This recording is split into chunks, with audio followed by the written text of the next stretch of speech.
We're more than 300 days away from the 2020 election, but that hasn't stopped political groups from pouring money into an ad blitz, hammering at New Mexico Congresswoman Xochitl Torres Small. News 13's Chris McKee has more on what's behind it.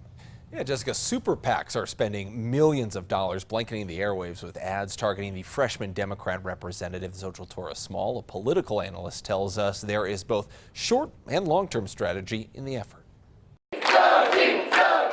1 year after Democrat Xochitl Torres Small won her seat in Congress. And your Congresswoman, Torres Small. She supported the partisan impeachment investigation. Tell Congresswoman Xochitl Torres Small. The deluge of political attack ads targeting her southern New Mexico seat has been turned up to another level that a lot of people are seeing all over. It's just always in your face everywhere. Even on the radio you hear it sometimes. You never can quite tell who's behind them anymore. It's definitely out there. UNM political science professor and analyst Gabe Sanchez says it's almost impossible not to see these ads. The ad blitz is part of what's likely the new normal of an everlasting political season. Essentially, as soon as you are elected, particularly into Congress, your re-election starts the next day. Torres Small has been the target of 3 different super PACs recently, all with their own commercials. Xochitl Torres Small promised to be different. Each ad ends with Torres Small's office phone number and a message opposing the impeachment investigation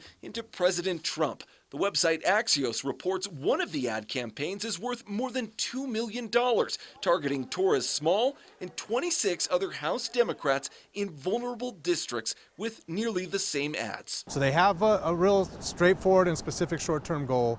Make it difficult for these folks to vote for impeachment. But Sanchez says there's also a long-term goal with the ads. The context, particularly framing her as a highly progressive liberal, right, really is intended for the long-term goal of making it difficult for her to keep her seat.